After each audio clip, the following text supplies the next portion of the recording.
আসসালামু আলাইকুম বন্ধুরা, আজকে আমি আপনাদের সাথে শেয়ার করব ডাল রান্নার রেসিপি।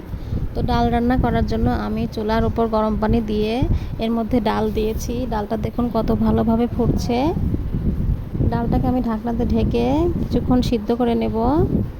এরপর ডাল যখন অল্প অল্প অল্প সিদ্ধ হবে তখন আমি এর মধ্যে সামান্য আদা বাটা এবং সামান্য রসুন বাটা দিয়ে দেব। এরপর আমি কাঁচামরিচ কুচি এবং পেঁয়াজ কুচি দিয়ে ভালোভাবে ডালটাকে সিদ্ধ করে নিব। ডালটা যখন ভালোভাবে সিদ্ধ হয়ে যাবে তখন আমি ডালটাকে ভালোভাবে ঘুটে নেব।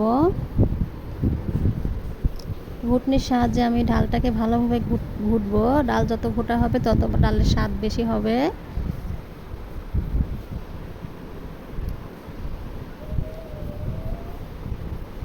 দেখুন আমি কত ভালোভাবে ডাল ঘুটনি দিয়ে ডালটা ঘুটে নিলাম।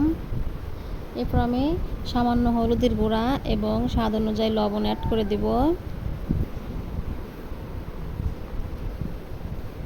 লবণ দেওয়া হলে আমি নেড়ে চেড়ে এটাকে নামিয়ে ফোড়ন দেওয়ার জন্য প্রস্তুত করব। আমি কড়াইয়ে তেল দিয়ে দিয়েছি, এর মধ্যে শুকনো মরিচ কুচি দিয়ে দিয়েছি। আবার আমি পেঁয়াজ কুচি এবং রসুন কুচি দিয়ে ভালোভাবে নেড়ে চেড়ে বাদামি রং করে ভেজে এর মধ্যে আমি জিরা ফোড়ন দিয়ে দিব। এরপর আমি ডালটাকে দিয়ে দেব। দেখুন বন্ধুরা, আমার ডাল রান্না প্রস্তুত। আপনারাও বাসায় ট্রাই করবেন। আসসালামু আলাইকুম।